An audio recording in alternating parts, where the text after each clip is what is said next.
Some people don't leave. Not physically. They might be long gone. But they remain in your nervous system, your dreams, your heartbeat at 2 a.m., your memory of a certain laugh or scent or look in the eyes that no one else has ever matched. Carl Jung, the great psychoanalyst, would tell you this isn't a fluke. It's not weakness. It's not obsession. It's a sign, a signal, a symbol of something buried deep within your unconscious mind that hasn't finished its conversation with your soul. When someone stays in your heart forever, it's because they've activated a psychological transformation you didn't even realize you were undergoing. Jung believed that every person we meet serves a function within our psyche. Some are there to reflect back what we already know. Others ignite a process we didn't choose but are destined to walk through. These aren't just people. They are archetypes. They are representations of forgotten parts of ourselves.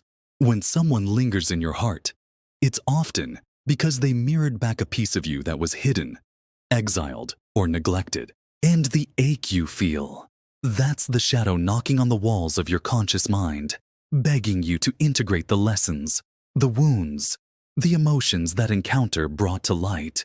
It's not just about them.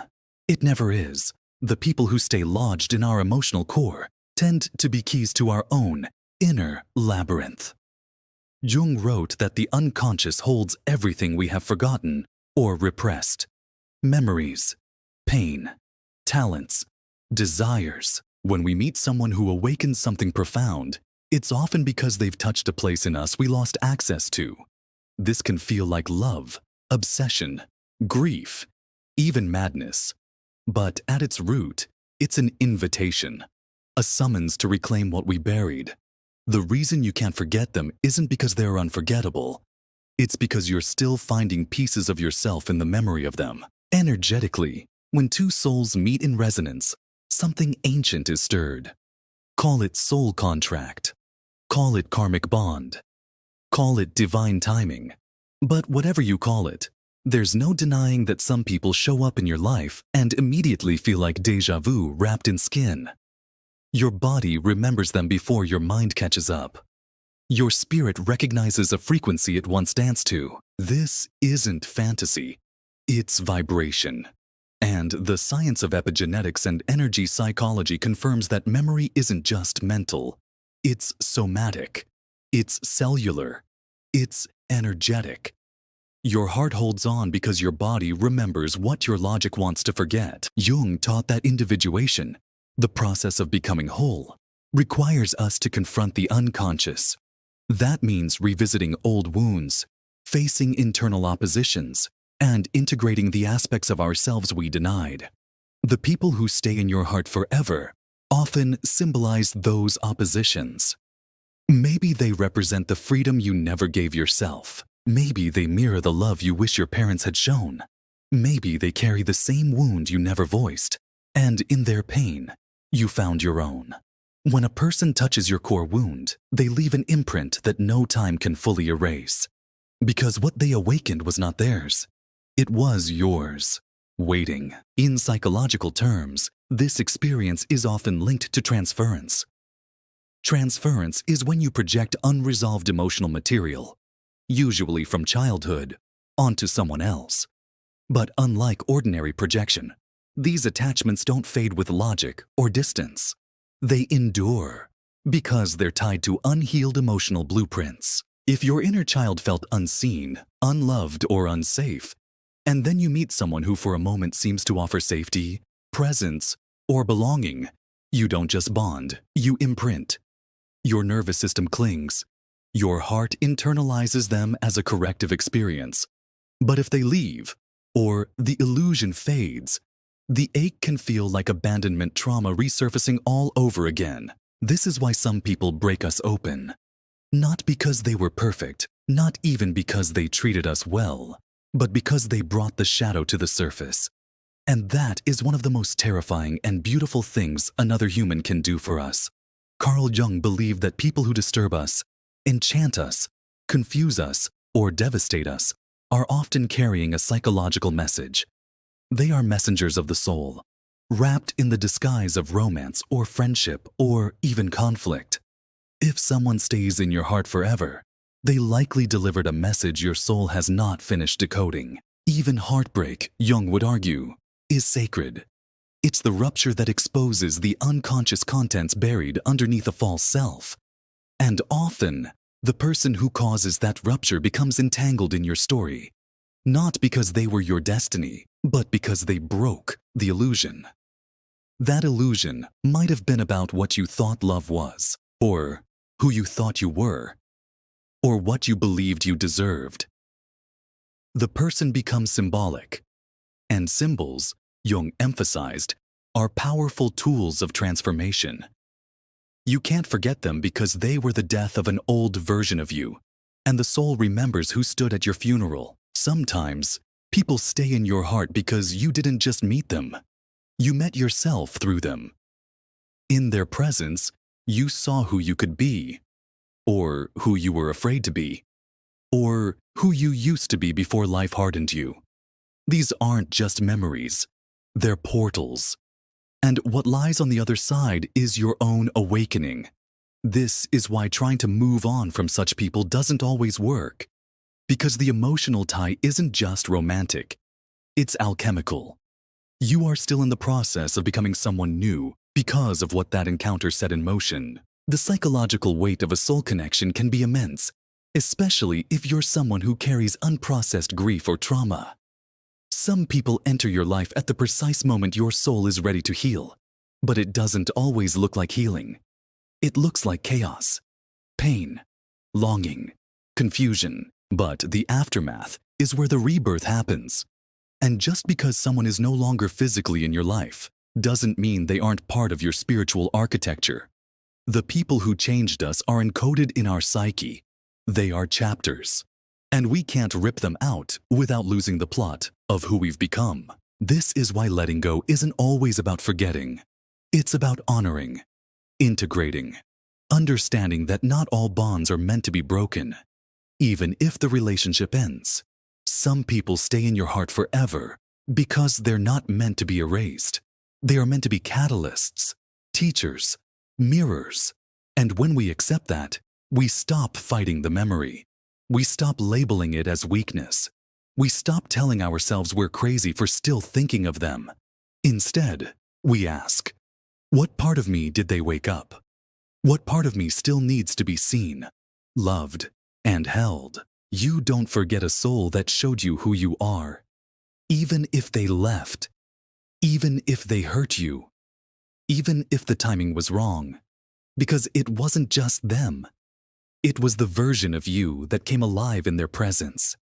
And that's what you're really holding on to. The aliveness, the expansion, the reminder that, yes, you are capable of feeling that deeply. You are capable of love that cracks the walls of your defenses. And even if they were temporary, the awakening they caused was eternal. That's why they stay. Not because you're weak, not because you can't let go, but because your soul is still learning how to carry the lesson.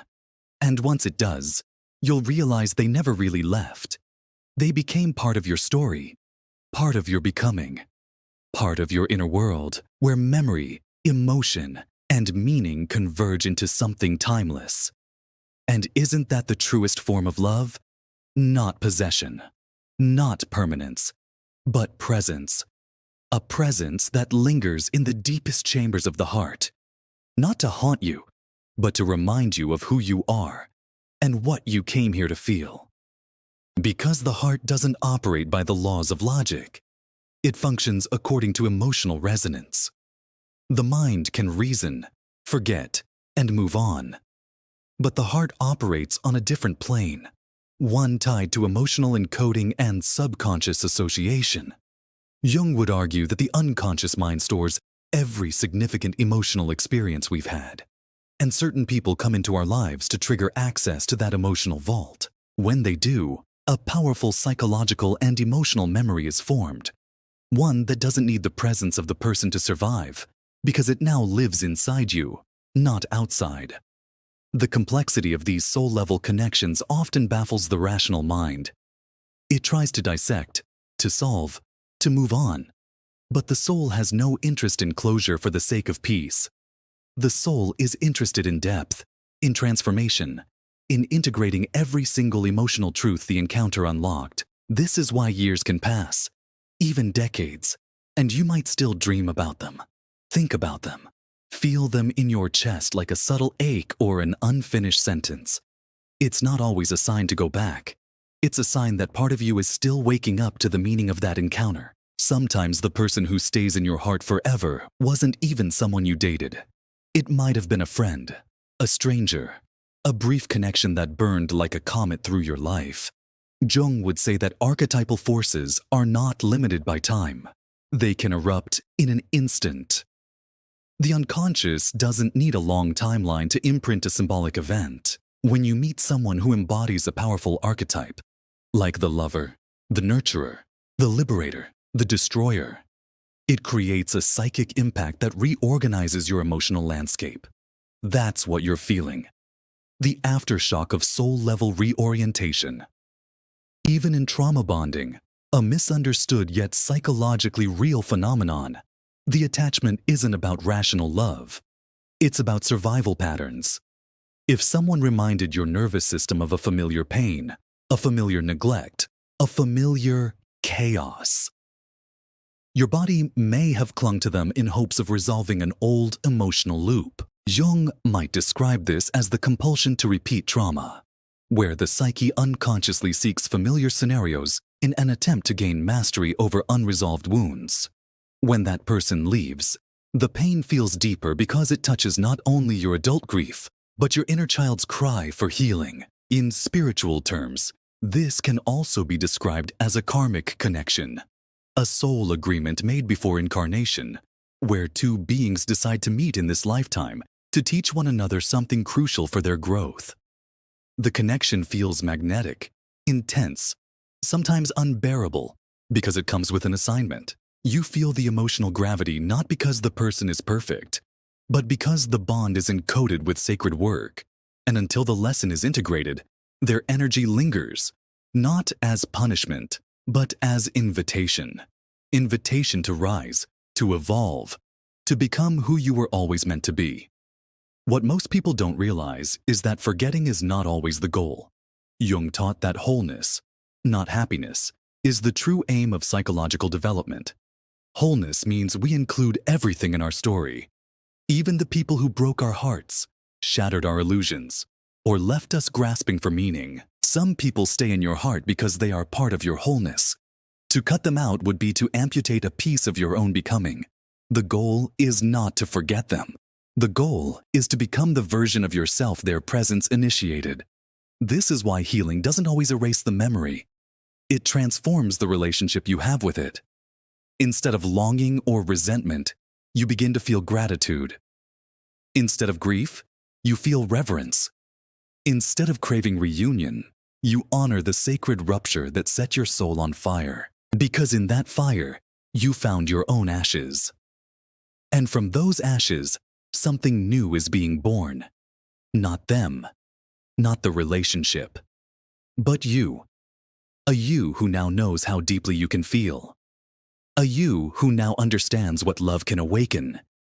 Even if it doesn't last forever in form, your nervous system remembers not only pain, but awakening.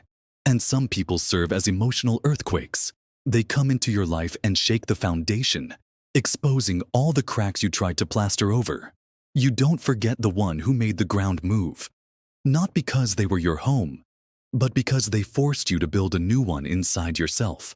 One where self-love, self-awareness, and emotional boundaries become sacred architecture. This is the legacy of a soul that stays in your heart. They become a compass, pointing not toward them, but toward your own inner North Star. And still, there's the mystery. The part of you that wonders, was it real? Was the connection one-sided? Or did they feel it too? Did they carry you in their dreams, their regrets, their silent prayers the way you carried them? The truth is, you may never know. And Jung would argue that you don't need to, because the real alchemy happens not in answers, but in integration. When you stop needing validation from them and start seeking wisdom from within. When you stop asking why they stayed in your heart and start asking what they taught your soul. So many people confuse attachment with destiny. Just because you can't forget someone doesn't mean you're meant to be with them. It means they touched a place in you that needed touching. They woke up a dormant seed. And while you may not walk through life together, they'll forever be the spring rain that helped you bloom. That's sacred. That's enough. Not every love story is about staying. Some are about starting. Starting a process, a rebirth, a revolution inside your heart that would have never occurred without their chaotic, beautiful, impossible presence. Even the painful ones matter. Especially the painful ones. Because pain is the language of the shadow. And if someone activated your shadow, it means they exposed a truth you weren't yet ready to face. Maybe about your worth. Maybe about your abandonment wound. Maybe about your tendency to shrink or chase or self-sacrifice. But whatever it was, they became the mirror. And it takes immense courage to look into that mirror and not run. To instead ask, what part of me was I trying to find in you? That's how you reclaim the power of a memory. Not by erasing it, but by owning it. Letting go, then, is not about detachment. It's about integration. It's about allowing the person to remain in your heart without ruling it. About allowing the love to exist without expectation. About honoring the memory without needing it to repeat. This is mature love. Transcendent love. Love that doesn't grasp but expands. Love that doesn't demand presence but treasures impact. And when you reach this point, the memory stops hurting. Because it's no longer a wound. It's a scar. And scars are proof that something once tried to destroy you, but failed. Carl Jung once said, "Until you make the unconscious conscious, it will direct your life and you will call it fate." If someone remains in your heart, don't dismiss it as fate or fantasy. Ask yourself, what unconscious material did they bring to light? What unmet need did they expose? What suppressed feeling did they liberate? When you answer these questions, you begin the journey from emotional enslavement to psychological sovereignty. You stop being haunted by the past and start being healed by its wisdom. And this is where true transformation begins. When you stop wishing they'd come back and start realizing you never needed them to stay. Because the version of you that emerged from that connection is the true gift. Stronger, softer, wiser, more compassionate, more self-aware. This is the power of a soul encounter. It doesn't just change how you see them. It changes how you see everything. Yourself, love, loss, life. And that shift is eternal. That shift is why some people stay in your heart forever. Not because you're stuck, but because they were a bridge. A bridge between who you were and who you are becoming. And as long as that journey continues, their memory will echo, not as a cry for reunion, but as a reminder of your rebirth. So the next time you feel them in your chest, in a song, in a dream, don't resist it. Don't shame yourself. Listen, feel, honor. Because that echo is the sound of your own soul speaking. Saying thank you for the love, for the pain, for the awakening. Some people are not destinations. They are doorways. And you, brave soul, walked through.